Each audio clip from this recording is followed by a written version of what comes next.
Welcome everyone to GIA's Knowledge Sessions, a series of talks and seminars about gemology fueled by our decades of research. At GIA, we consider ourselves so fortunate to study and learn from gems, and it's our mission to share our discoveries and learnings about the world. I'm Nathan Renfro, manager of Colored Stones, and I'm joined by Wim Vertriest, the manager of Field Gemology. Thanks, Nathan, for the introduction. So I'm very happy today to talk to you a little bit about sapphire sources.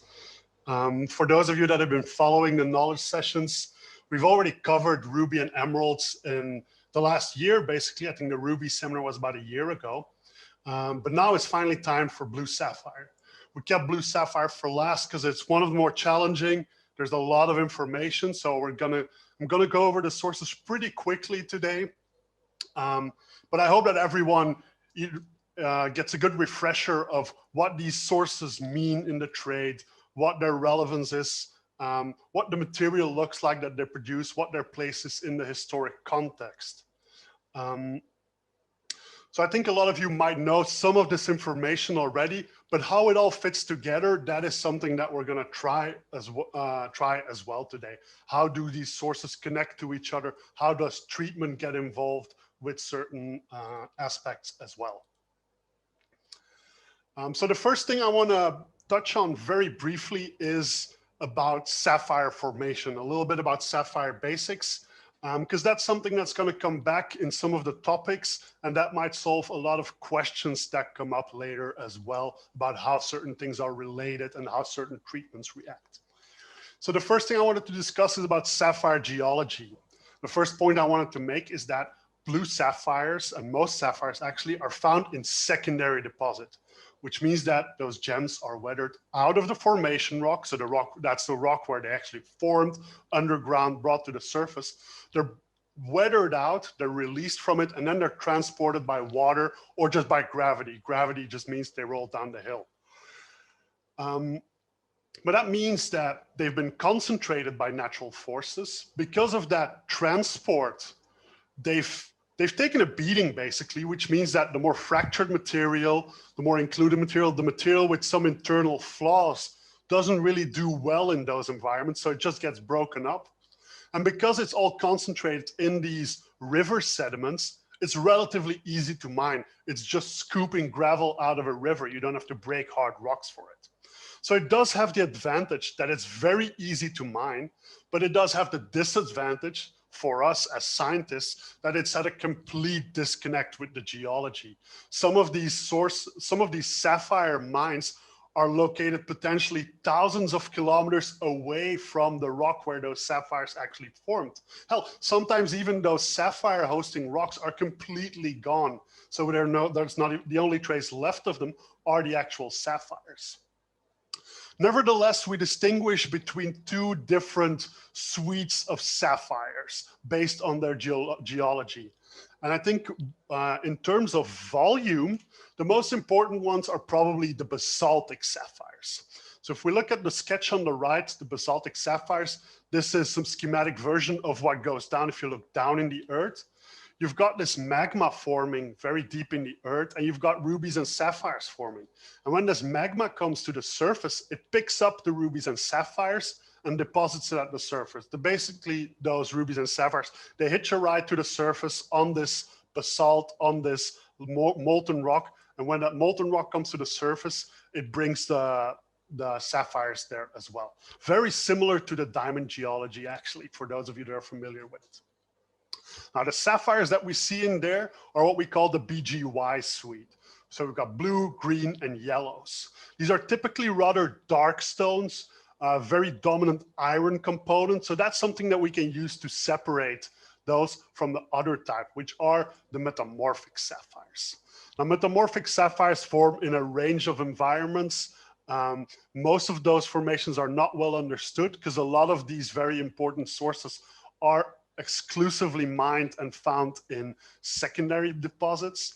But you see that the series of colors that you get looks a bit different. The colors are not as dark, the tone is not as strong as in these basaltic stones. You get more pinks, greens, lighter, more delicate yellows, more peachy colors. So based on that that color selection that you get, you can already get an idea of what kind of geological environment they formed.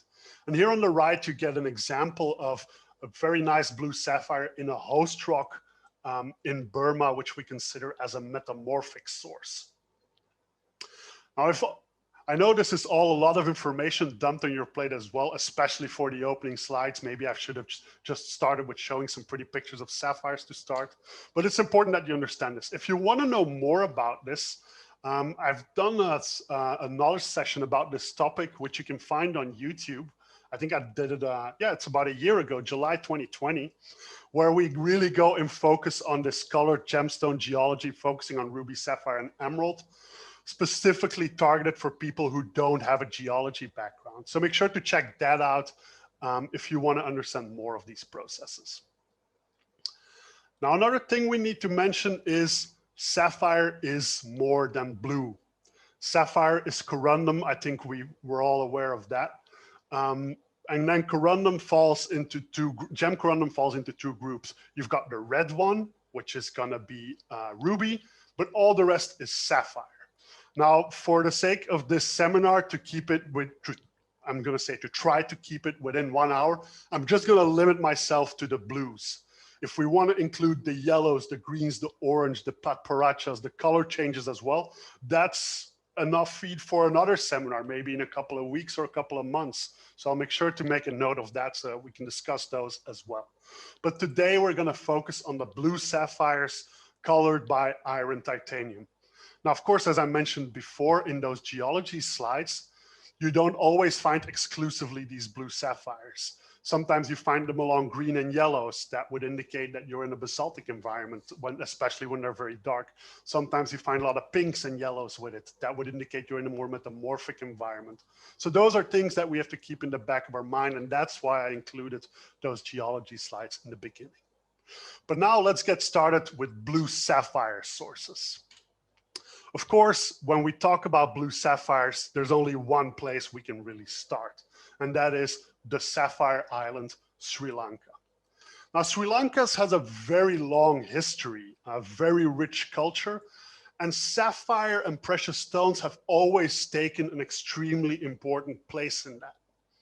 Now, just to go back a little bit in history to demonstrate how important that really is and how relevant Sri Lanka was in ancient times, I've taken this map. It's a modern rendition of a very old map by a Greek historian called Eratosthenes. He drew this map of the world that was known to them 2,200 years ago. So we're talking ancient Greece, ancient Rome, the Mediterranean area. This is the map of the world that they know. So we've got the Mediterranean on the left here, but you recognize here on the right-hand side, you've got this tip of India with this island off the coast. Granted, it's on the wrong side, but I'm pretty sure he never went there. And 2,200 years ago, that was an awful long way to go.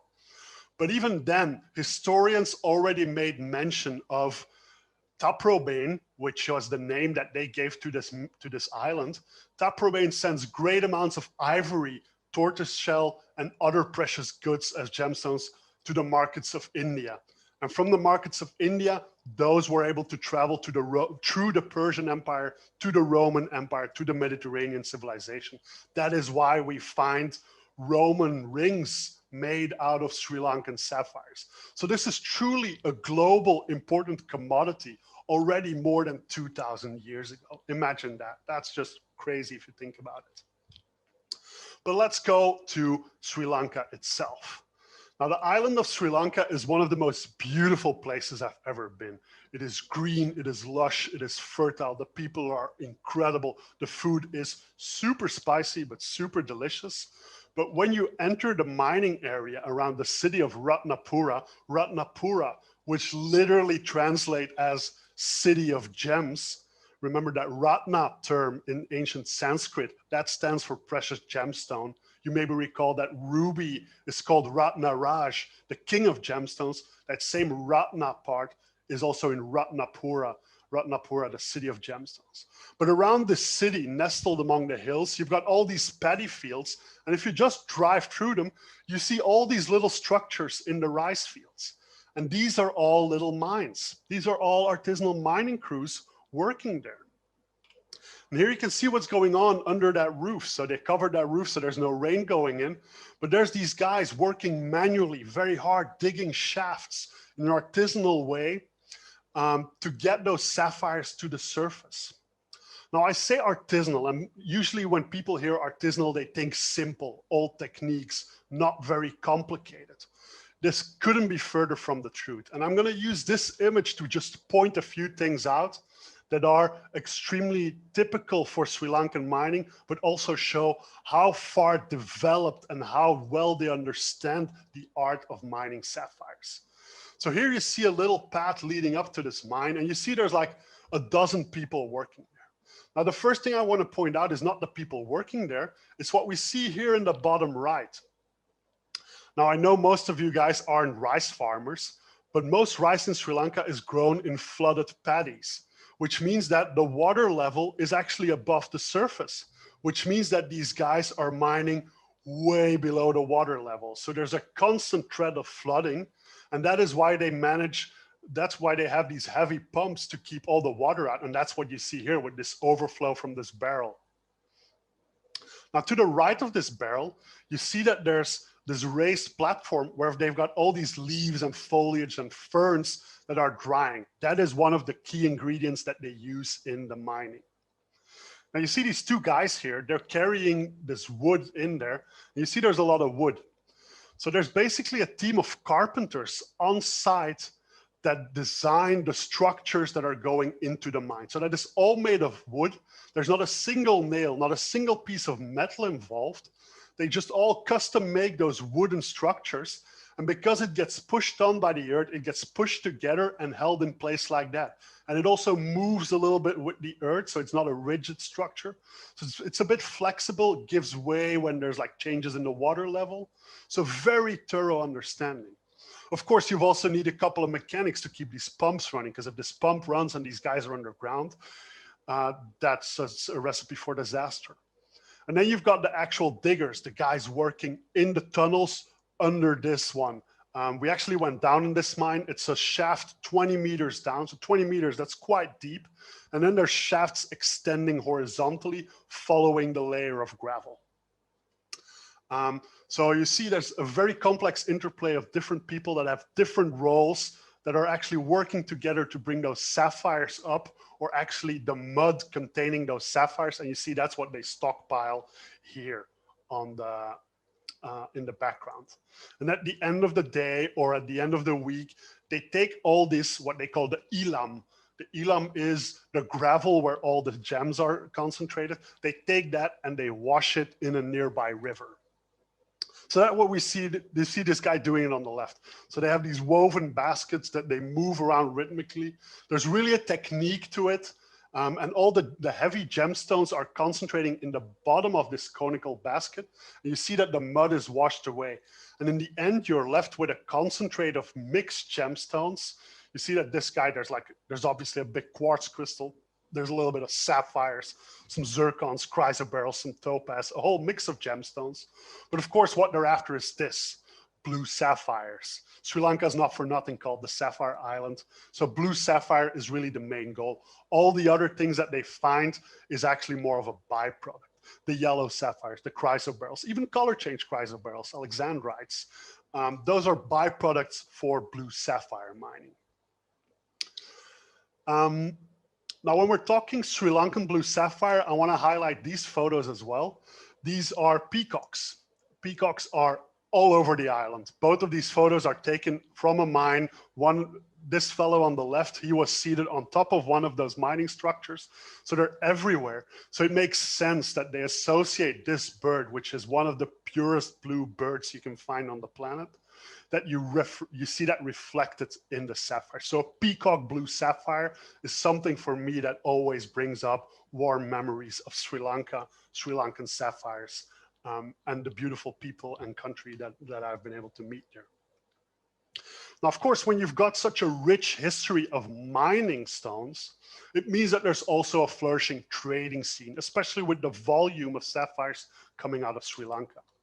So you see all over the country, you find different markets specializing in different kinds of goods, specializing in different quality ranges. So there's a couple of famous markets. The one in Ratnapura is a really big one, where you find everything from rough to cut stones, tourist trap material to really high-end material, specimens of different minerals. Very entertaining, very challenging, very busy environment, because people are showing you sapphires left and right, but really an experience, but challenging to make some good purchases there. Another famous market in Sri Lanka is the Beruwala street market. Now, the Beruwala market is a little bit different. Beruwala is a city on the coast, trading village, fishing village, but it's also the home base of a lot of Sri Lankan traders who travel internationally. So in this street, on this block, China Fort Road, that is where you find gemstones from all over the world. A lot of Madagascar sapphires, Mozambican rubies, Kenyan savorites. So a thriving international gem scene is happening there in this small coastal town in southern Sri Lanka as well. So we've covered mining, we've covered trading. We cannot leave Sri Lanka without making a note of treatment. Now, Sri Lanka is probably the origin of sapphire heat treatment. In this text from about 800 years ago, it is already described how the people in Sri Lanka treat gemstones. So they say that with the amount of wood that people apply this by knowledge, and then it lasts from 1 hour to 20 days. And then the darkness of the stone disappears, so the stone becomes a little bit lighter, which means that a dark blue sapphire becomes a lighter blue sapphire. An extremely light blue sapphire can become a colorless sapphire, which was used as a diamond simulant. A pink sapphire with a bit of a blue tone becomes a purer pink, things like that. But 800 years ago, that was already described. And that's a technique that people in Sri Lanka still use today. I mean, this is not a picture from 800 years ago, obviously, but it does exactly what is described in this text from 800 years ago. So I think that was a great introduction to Sri Lanka. Let's move to another source. Like if we talk about classic sapphire sources, Burma, Mogok is definitely one of them. Now, for those of you that are familiar with Mogok, you might be surprised because Mogok is actually known as Ruby Land. Mogok is the source of the most famous rubies in the world. It's one of the most desired ruby sources in the world, but it's also an extremely important sapphire producing locality. And this is just an example of the amount of sapphire that you can see. Like this is, we went to, we were invited at this trader's house, and he started pulling out things and his neighbor started pulling out things. And before we knew it, the entire table was covered with sapphire. Obviously there's different grays, there's different colors. There's this large chunky rough on the bottom, but you see some nice faceted in different tones. There's fancy materials as well. So Mogok, Myanmar is really important for sapphires as well. Now this is an example you see on the left here. There's some really nice blue material on the smaller side, but Mogok is actually known for its really big stones as well. You really find really big pieces of, they're not really gemmy corundum, but like up to several kilos, but you also see really nice blue gem quality material from Mogok in double-digit carat sizes easily. Of course, Mogok is also one of the sources of star sapphires. It's always very cute to find one of those. You don't see many of those around. But a fine star sapphire is always mesmerizing to look at. And personally for me, I like the ones from Mogok a lot. Now, mining in Mogok takes on a couple different forms. You've got large-scale mining. You see here, this is one of the pits near the Yadana Kade Kadar area, which is the most poetic gemstone mine name I've ever heard. And it translates, if I recall correctly, to millions and billions of precious stones. Yadana Kade Kadar. But you see, this is an area where there's a really big mining activity, lots of material moved to get the sapphires out there. Of course, there's also small scale mining. There's these guys setting up small mines. The longer you look at this photo, the more details you'll see and the more amazing it becomes. I'm just going to point out a few things.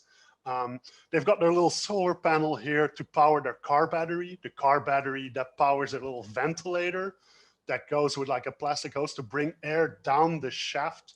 The shaft that probably goes down like a dozen meters, and where the guy's then mining, putting it in bags, and these guys are hoisting it up with this crank and lever. You see that they've got some CDs mounted here. Now the CD is to catch the sunlight and then reflect it down, so there's some light at the bottom of this shaft as well. So lots of details going on, but these guys very ingenious, very skilled miners, but at a very different scale than those really big operations. Now, of course, even in the more remote areas, Mogok is a pretty big area. It's like 70 by 50 kilometers, but all of it is covered in gemstones. So if you go to the more remote areas, even there you see people mining for sapphires. This is on the far northern ridge of Mogok, where the Mogok slopes down.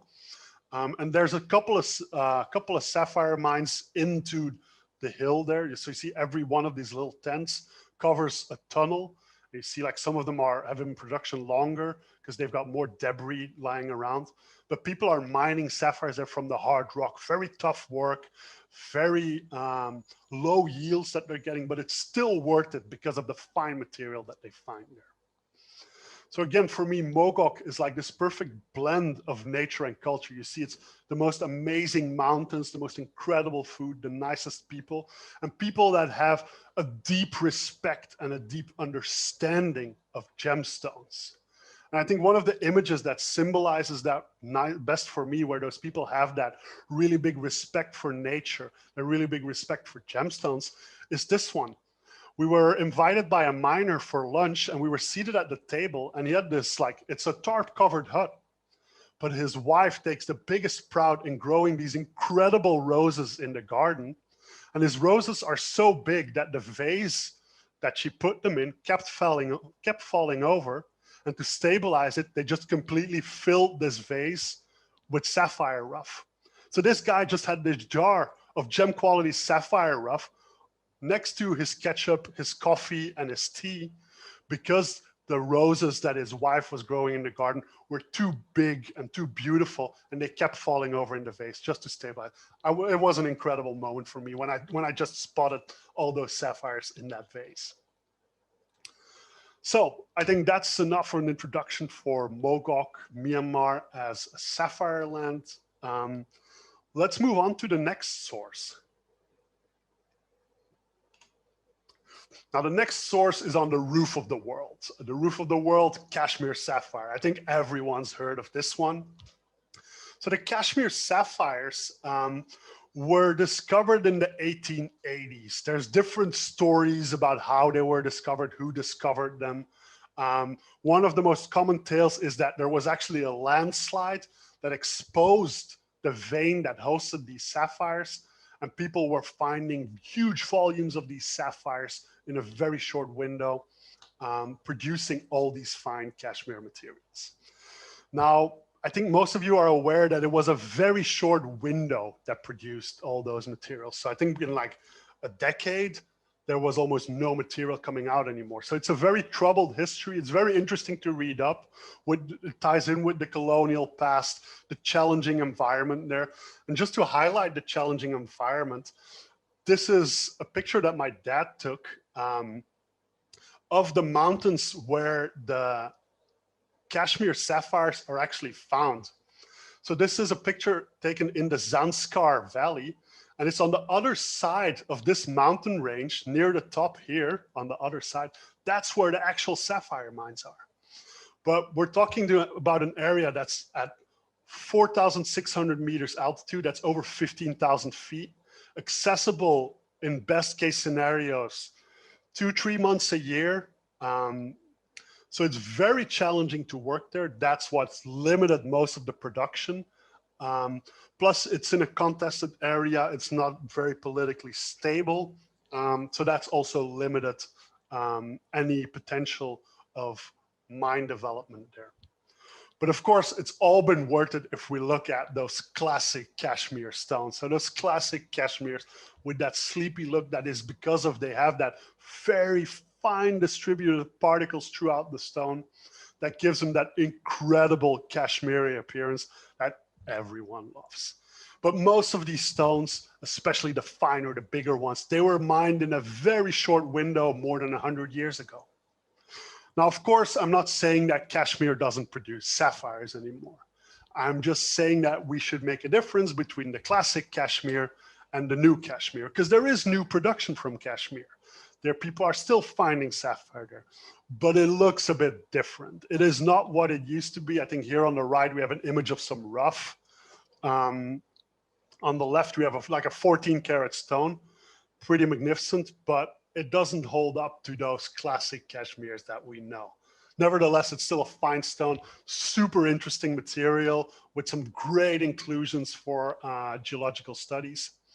But again, if we look again at that rough, you see it's very milky. This material actually reacts very well to heat treatment. But then why don't we see a lot of heat treated cashmeres out there? Because even of this material, there is so little of it in the market because of those challenging mining conditions, both politically, naturally, environmentally. So yeah, cashmere, absolutely amazing, incredible backstory. And seeing a cashmere sapphire is always a privilege. Now, if we move a little bit further to the southeast to the place called Siam, the old name for the Thai kingdom, Siam, Indochina, we're talking about the area on the border of Thailand, Cambodia, specifically near a town called Pai Lin in Cambodia. So here we see Southeast Asia. So we've got Sri Lanka here in the bottom left. We've got Kashmir up here in northern India. We've got Mogok in central Myanmar. The area that we're going to focus on right now is right here in southeastern Thailand on the border with Cambodia.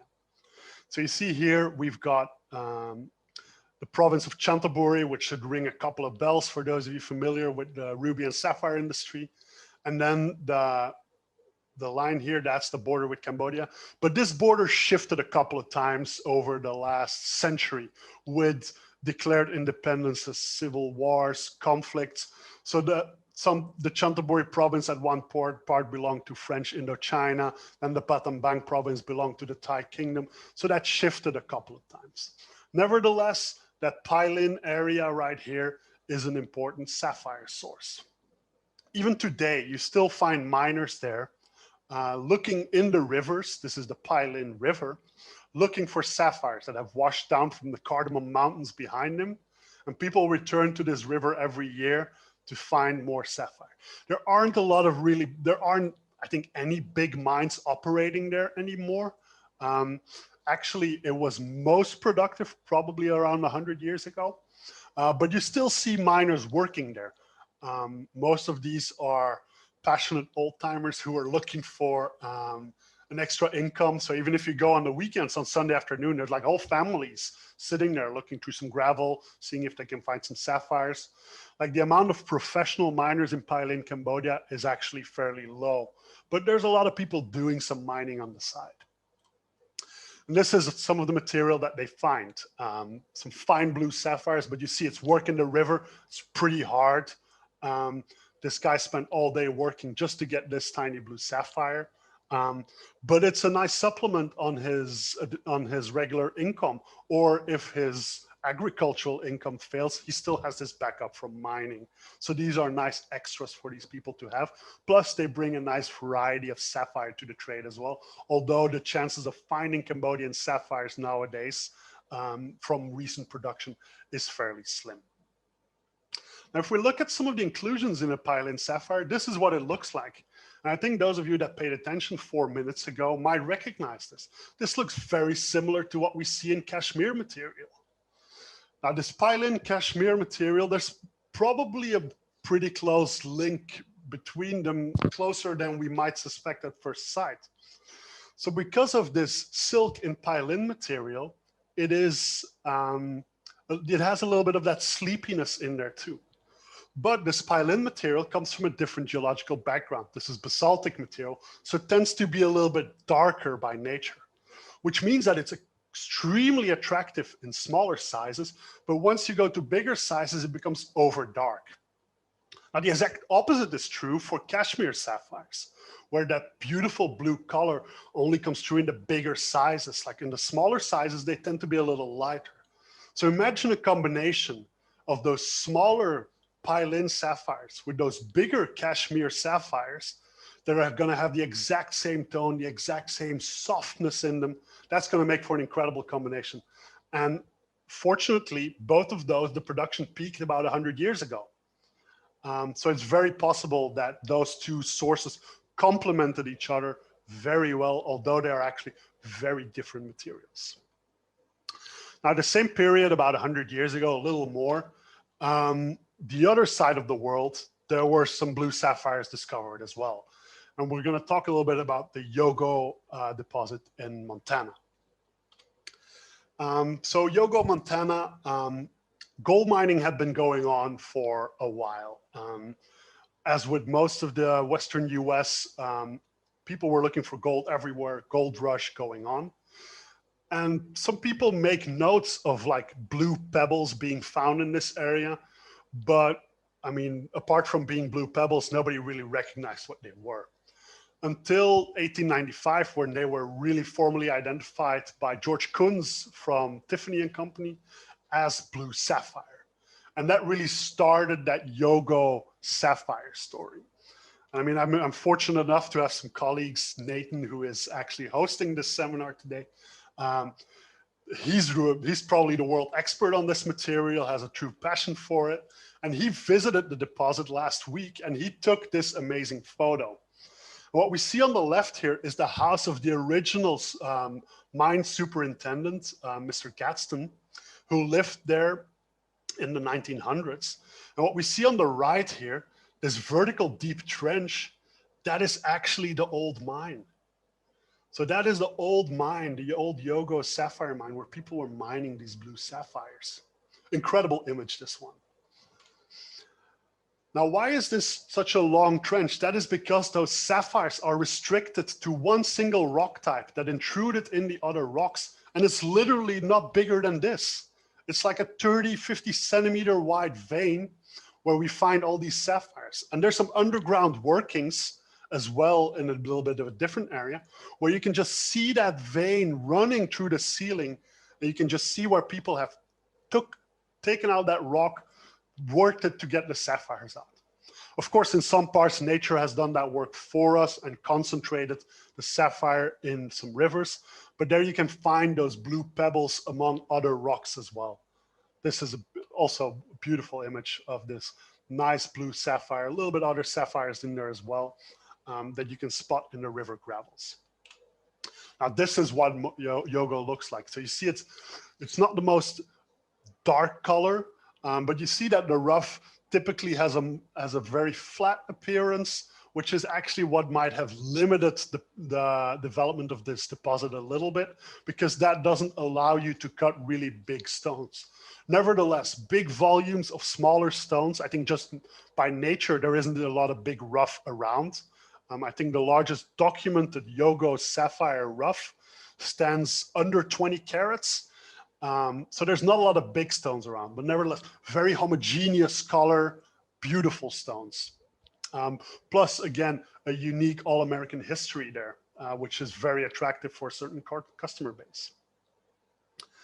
Now, these are all sources that we're talking about 100 years ago. We'll fast forward a little bit now because 2 world wars and an economic crisis don't help the sapphire trade that much. So we'll fast forward to like the 1950s, where sapphires really started to become available from down under, from Eastern Australia.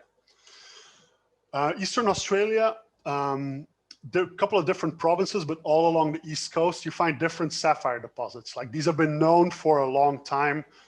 They've entered the trade in the 1900s already, but they really gained a lot of popularity in the 1950s, 60s, where huge volumes were produced because Australia is has a lot of experience in mining, so was able to adapt a lot of mining techniques to gemstone mining and really develop the first large-scale industrial modern mining operations that reflect a little bit the mining operations that we see them today, but for sapphires, for gemstones. So you see here, there's an image here of, you see that the material is very dark, very intense, very dark tone, but still in smaller sizes, this is going to be extremely attractive material. Now here we see an example of this advanced mining. You see very mechanized, able to produce huge volumes, basically digest a lot of volumes of feed material, so you can put a lot of sapphire ore in there. And that way get a lot of this material that even though the monetary value that the market puts on Australian sapphire is not extremely high, it is not breaking auction records, but because they're able to deliver that volume, that consistency, that is what drives that success of Australian sapphire.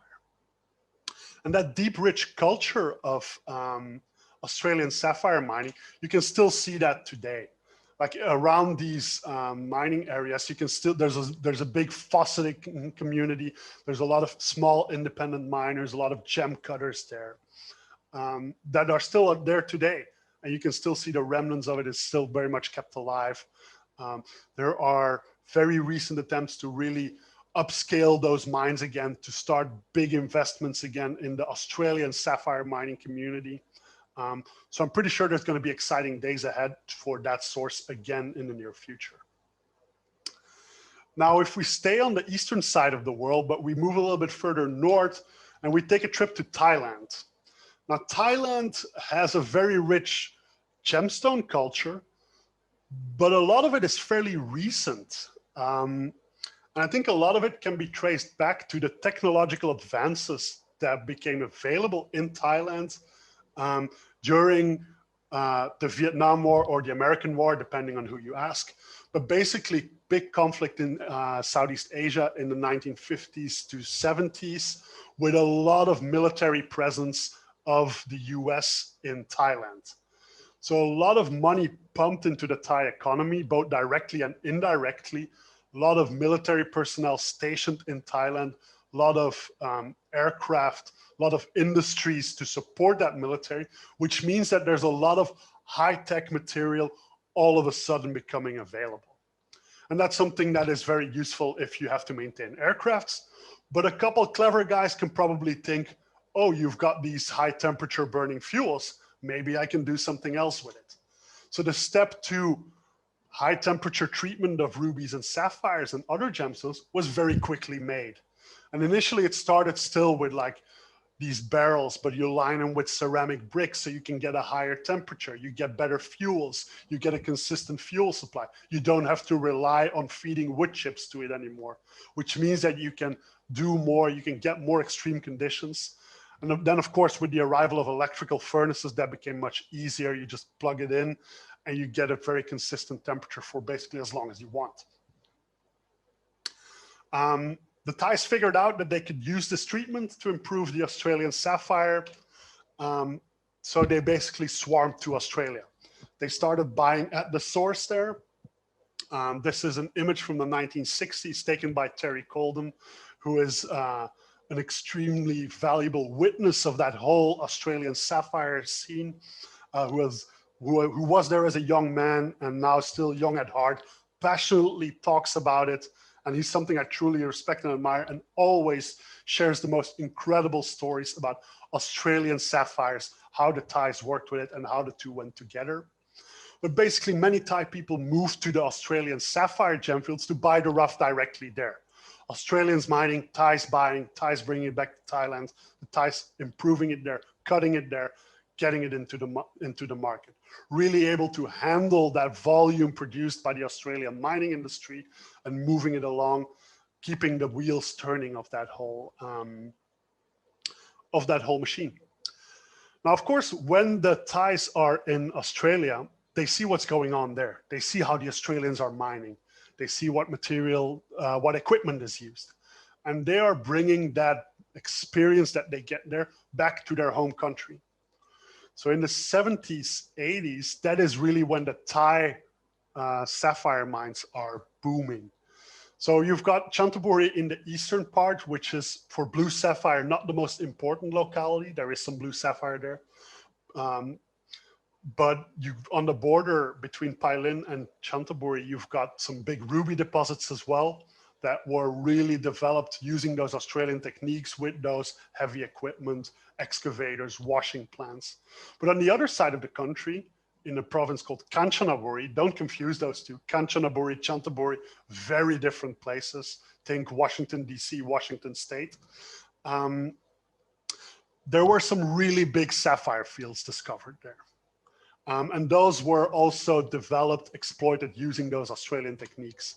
So this is an image from Australia where you see, okay, you've got this feeder, you've got this wash plant, this trommel, and this is a very similar looking plant in Kanchanaburi. Photo taken in the 80s by Dr. Gublin. But you see very similar techniques adopted, producing huge volumes of sapphire. But this is the material that we typically see in Kanchanaburi.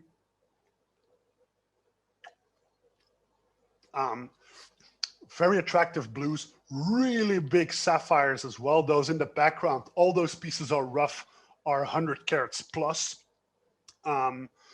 There's big gemmy parts in there as well.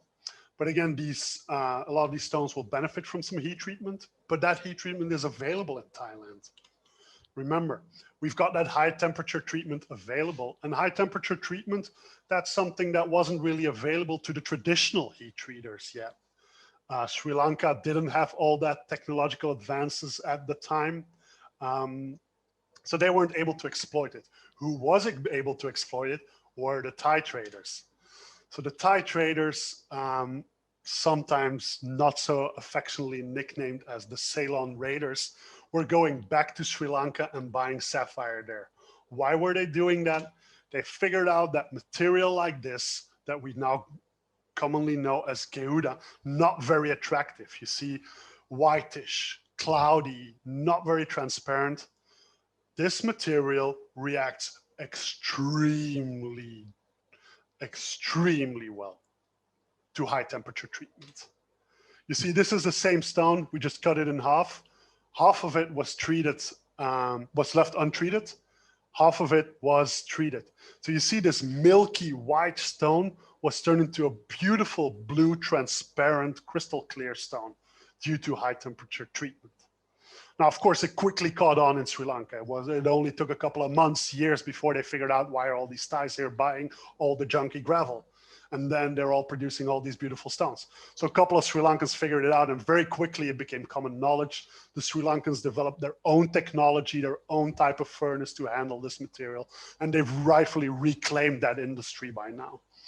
But that whole discovery, that whole story was really encouraged, really driven by Thai traders going to Sri Lanka. Now, this gave rise to a new type of market in Sri Lanka, where people were going and focusing specifically on this Geuda material. So you see here, this is a mobile buying office. This is a rental car where all the windows are covered in dark drapes. So there's no light coming in, which means that when you're inside and you're using a torch, you have absolute control of the light, which means that you can very narrowly, very targetedly identify zones of silk, milky zones that will turn into blue patches when you heat it, which is extremely important. You can estimate density of those silk, which means that how blue is it gonna become? So that's a very challenging rough to buy, which means that you need very controlled environment to identify this rough.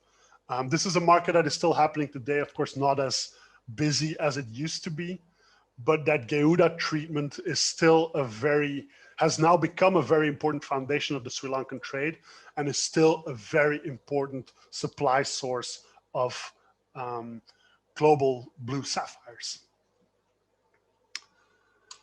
Enough about Asia. Let's talk about the other continents that we have to discuss when we're talking sapphire. I'm going to use this quote from Pliny the Elder. Again, 2,000-year-old quotes are my favorite. He said that ex Africa semper aliquid novi, which basically means out of Africa, there's always something new. And I think us as gem people, gemologists, we're aware of that. Africa is an exciting continent. There's always some new material coming on. But I wanted to evaluate if that was really true about blue sapphire. So I went to look a little bit in the archives, a little bit into historical documents. And this article, Gem Localities of the 1980s, which basically discussed all the major sapphire sources and ruby sources, topaz sources, all the gem sources that were really documented by then. And I looked for blue sapphire. And these are the only references I could really find. So in East Africa, expanded production was seen from Kenya, Tanzania, Malawi, Burundi, and Rwanda. Particularly noteworthy are the sapphires found in Umba, which occur in a wide range of colors. Now, Umba sapphires, I think most of you that are familiar with African sapphires know Umba, and Umba is not really known for blues. Umba is really typically those sunsetty colors, peachy colors, oranges, yellows, but not really blues. The same applies for all those other sources. And even if they produce blue, those are still considered very minor sources. Now, the only exception is probably going to be the Nigeria, where in the 80s, 90s, some fine material was mined. But again, it didn't really make a big impact on a global level. So most of this refers to fancy sapphire and small sources. But remind you, we're talking about the 80s here. Now, all of that changed in the 90s. When someone in southern Tanzania was digging around and he found material like this. Nice blue sapphires in an area called Tunduru in southern Tanzania. Now, this is a pretty remote area. There's actually a bigger story behind here connected with Songea, but that's not really blue story. So I really simplified this to just talk about blues. So we're talking Tunduru, Tanzania. Really big secondary deposit, again, a big mix. Lots of small scale mining, small mining crews, lots of manual labor, but also bigger operations, and a mix of material that is very similar to Sri Lanka. So again, you get those very nice blues, but also some pinks, some yellows, some greens, chrysoberyls, topaz, quartzes, garnets, even some diamonds. So a really eclectic mix of gemstones, but again, the main driver there is blue sapphire. All the rest is just added bonus. Now, Tunduru had a very bright future ahead of it, but there was one area with an even brighter future. So remember, we started this presentation with the Sapphire Island, and I would forgive everyone if you thought he's going to talk about Madagascar straight from the bat, because right now Madagascar is probably one of the most famous islands for sapphires. So let's take a look at how Madagascar got involved in the blue sapphires. It actually started with a discovery in the southeastern tip in a place called Andranandambo. Very fine sapphires were found there that were initially confused with cashmere material. Once they were studied, the difference was easy to make, but remember, if it looks like cashmere, people are gonna love it. The problem was the mining takes place in a primary deposit. So you're mining hard rock in a very harsh, brutal environment that is on top of that not super politically stable. So this is not really the environment where you can support a thriving sapphire mining culture. So mining has been going on and off. Production has been very limited, sporadic. Sometimes there's some more production coming out when some new pockets are hit. This is an example of some material that was found, I'm gonna say 5 years ago, of some new rough that was found in the Andranandambo area. So while it does produce and it is attractive material, I wouldn't call this the main supplier of Madagascar. What I would call the main supplier of Madagascar would be the Ilakaka area. Now, the Ilakaka area is in the southwestern part of the island. And there was, people found sapphires pretty close to Ilakaka, which was just a highway station, basically. There wasn't a lot there. Even you still see the highway going through it, a couple of houses on each side. But it quickly boomed to a sapphire town. Lots of miners flooding in, huge volumes, international buyers, because people were finding stones like this. And if you find stones like this, if you find one, you're hooked and you keep looking. So there's a huge mining community, big supply of material, but again, a very harsh environment. You see people here working in small crews. You see this looks like a very rudimentary setup that maybe looks a bit like what we've seen in Sri Lanka, where people are using, like they're manually pumping air down in those holes. People are going very deep to extract these gravels. They're piling up these gravels because here you see in this condition, there's almost no water there. You can't just take it to, you just can't just wash it next to the hole. There's some open pit mines as well, where people are digging. You see very big open trenches moving a lot of material. There's different interpretations you can give to this image. There's people who say, oh my God, this is really hard work. Yes, this is really hard work, but also the local regulations commanded, well, basically discouraged the use of heavy equipment like excavators. Because if you use an excavator, you employ only one guy. But if you have 500 guys paid a wage instead of hiring an excavator, you employ 500 people, which is more important than getting a good yield with your excavator. So you see, very labor intensive, but at least labor intensive means that there's a lot of labor, means that there's a lot of people involved, means that there's a lot of people getting a share of the profit. So I want you to look at this image in that way. Now, again, you see not a lot of water, but the people collect all this sapphire gem-rich gravel and then bring it to a river a couple of miles away. And that is where they have their washing stations. So they wash the material in these sieves, and you see the bags of sapphires lined up here on the right, the bags of gravel lined up on the right. I wish these were full of sapphires. God, that would be amazing. But that's where they get that's the concentrated gravel. That's where they sieve the gem material out of. And then you're left with something like this. So again, you see very eclectic mix of colors, some blues, some pinks, some greens, some yellows, some zircons, some chrysoberyls, a whole mix there. So very rich in gems, but very challenging for buyers. And a lot of buyers there are in Ilakaka. A lot of foreign buyers, Europeans, Africans, from all over the continent, Sri Lankans, Thais, going there to buy material. And you see again, people try to get that controlled lighting environment like we've seen that they do with the car, to be able to judge the quality of that material as good as they can and then pay the miners. So these guys at the window are all the miners. There's a buyer here, he pays cash for these guys and they can go back to their mines and keep on working. Now there's a couple of other places in Madagascar that produce sapphires. I call it northeastern Madagascar. There's different names for it. Where there's an area that is heavily forested up in the hills. So it looks very different from that Ilakaka deserty prairie area. Where there's a couple of gem rushes taking place. Now in that northeastern area, it's always rushes. People find something, people swarm to it, huge concentration, lots of mining, and then it dissolves again. So it really peaks very quickly and it lasts months to a year, maybe two. And we get these both for blue sapphires, papracha sapphires, rubies.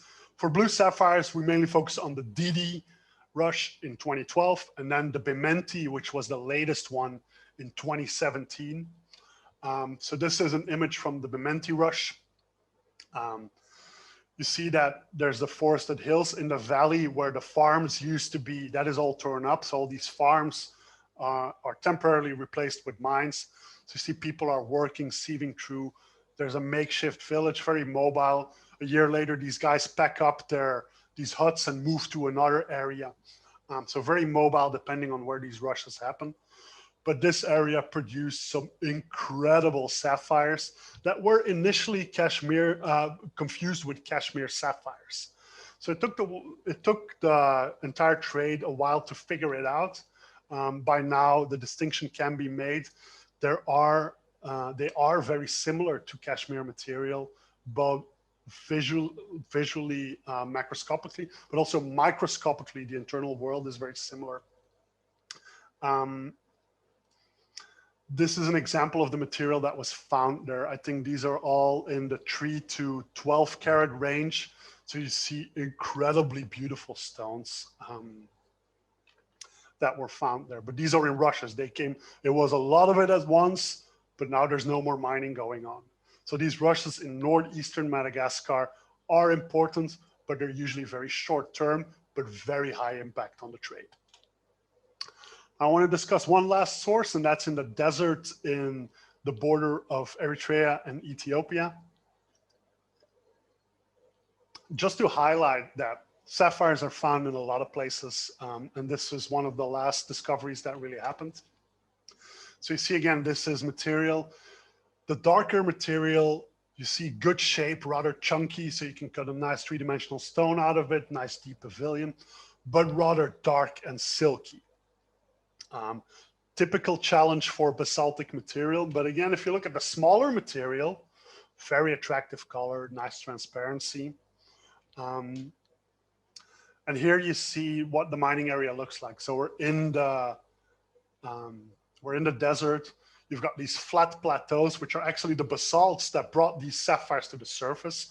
They deposit like a layer of pancakes, like a stack of pancakes, all different layers, which is very nicely reflected here in this image, where you see all the mining pits in the front, but the hill slopes are off. They are not allowed to mine there because those are for agricultural use. But in the valley, you see it's all mining pits, small crews working there, very simple. Now, there are other sapphire sources, basically from Afghanistan to Zimbabwe and everywhere in between. I've quickly thrown this map together with some of the sapphire sources that we discussed and did not discuss. But you see there's a very high concentration in East Africa, going from northern Ethiopia to southern Madagascar, and then Kenya, Rwanda, Burundi. There's some deposits in Europe. Commercially, they're not very relevant. You see some specimens occasionally from them. For academic purposes, they're really interesting.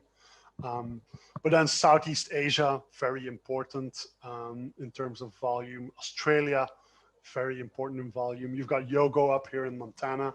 You've even got some sapphires in Colombia. There's not only emeralds there, there's some sapphires too. But it just shows you that blue sapphire is found all over the world. You see it everywhere. There's no way I could cover every source in an hour. And I see I'm already pushing the time limit. So I just want to take one last minute to suggest you this. If you want to know more about blue sapphire sources, my two go-to sources are going to be Ruby and Sapphire, a Gemologist Guide by Richard Hughes and his co-authors, where he discusses everything you could know about Ruby and Sapphire, but he has a whole chapter dedicated to the sources. And that chapter covers basically half of the book, and it just goes alphabetically through every country and discusses everything there is to know about its rubies and sapphires. Sometimes it's a few lines, sometimes it's 50 pages. But if it's not in there, it's probably not going to be anywhere else either. Or at least the reference is going to be in there. And then there's the GIA website with Gems and Gemology. On GIA's website, you can search for blue sapphire and Zimbabwe and see what comes back. Blue sapphire in Vietnam and see what comes back. So that way you can learn a lot more about blue sapphire. And there's different formats. There's short lab notes, there's full articles, there's in-depth research studies. So you can really pick what suits your needs best if you want to know more about sapphire sources then. So with that, I want to thank everyone for listening, for joining. I hope you all enjoyed it, learned a thing or two. And I think we have time for some questions. All right, thanks, Wim. We do have a few questions from the audience. First question here is, what sort of instruments do you take in the field with you when you go to these gem deposits? Basically, it's a loop. The ones that I use most often is a loop, a quality torch, so a flashlight. I've been known to use the flashlight of a cell phone, but I've got specialized torches that give me a more focused light. I use a dark field loop occasionally, but a dark field loop is mostly handy when you've got polished windows. So when looking at rough, it's not the most useful. A dichroscope can be handy. to quickly separate glass or like spinel garnet from ruby. I have carried some filters around for years, but I've never used them. I know other people love to use them, but it's just not for me. So it really makes you, what makes you most comfortable, what you are most comfortable with. And for me, it's the loop and the torch. All right, great. There's another question about what type of lighting is utilized to identify sapphire and its inclusions. And I think maybe this was in the context of when you had the car with the blacked out curtains, when you were looking for the amount of silk and inclusions. Can you tell a little bit about that type of lighting specifically? Yeah, I think that's where people use, again, those torches, very high power, but very narrow focusly beams that you can, and people close the windows. That way you don't have any light from the sun coming in. So the only light is really from your torch. In a lot of cases, LED or halogen, do you know? That depends on your personal preference. I think nowadays, most of them are shifting to LEDs, but it would work for halogen as well. I think color-wise, people tend to prefer white light for sapphire and yellow light for rubies. But for identifying inclusions, either one works. It's important that you use those torches only for studying clarity and inclusions. Don't use those things to judge color, because that's cheating. Because usually their color spectra are very extreme. These things are designed to give a lot of light, not the correct light. Always judge in daylight or a known lighting sphere, never in the torch, because the torch is going to cheat on you every time. All right, great. Another question. Can you compare a little bit about the recovery of sapphires with that of diamonds? Ask if the mechanized recovery of sapphire is similar to that of diamonds. Can you touch on that just a little bit? I think the diamond mines are a bit more advanced because they've got a lot of mechanized sorting as well. I don't think anyone actually touches the diamonds until it's a pure diamond concentrate. In most sapphire mines, it's very different. So you concentrate for your heavy minerals, and then your heavy mineral concentrate is hand-picked. Because most of those sapphires, it's not only the sapphires are valuable. So people want to pick out the zircons, the quartzes, the chrysoberyls as well. So basically you create this concentrate, but then that concentrate is still hand-picked. So there's not a lot of mechanization going on there in that selection part of the process.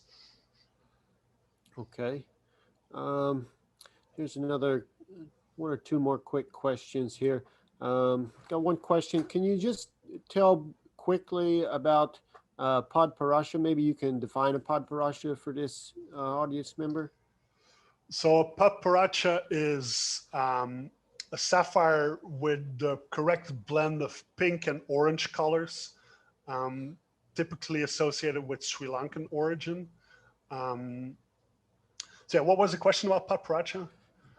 It was just said, can you tell us more? I think maybe if we just define podparasha quickly, that would be adequate. Yeah, but I think speaking of podparasha sources, I think that we could probably dedicate a whole other knowledge session on that. So that's something. Yeah, maybe you'll have to do that. Yeah, maybe we'll do a fancy sapphire one next. Yeah, that'd be great. Here's a good question. I think maybe this will be our last question as we're running out of time a little bit. I like this question in particular. You'll see why. This question is, what do you use inclusions for? Identification, composition, origin? All of those. I think most experienced gemologists wouldn't really need to use the inclusions to identify a sapphire. There's other more practical methods to identify sapphires, like taking our eyes and stuff like that. But inclusions can give you a lot of information. It can give you an indication about the origin. For example, sometimes even geographic origin, most often geological origin. Like I've discussed those metamorphic versus basaltic stones. very different inclusion scenes. The only inclusion scenes I've done shown are probably the exception there, where that cashmere and that pylene material look very similar, but all the other inclusions in it look very different. The crystals you find in them, the patterns, the color zones. On top of that, blue sapphire treatment is a big thing in blue sapphire, and inclusions can be very helpful in identifying different kinds of treatments in blue sapphires as well. So yeah, inclusion studies extremely valuable for blue sapphire, but know what to use them for and know what to look for. All right, great. That looks like that's probably all the time we have for questions today. If you have any other questions, feel free to contact us on Instagram, Facebook, LinkedIn, and Twitter. And thanks everyone for joining us. And next time we'll be joined by GIA's Holly Jia and Dr. George Harlow, where they will present on understanding jadeite. Thanks everyone. Really looking forward to the jade session.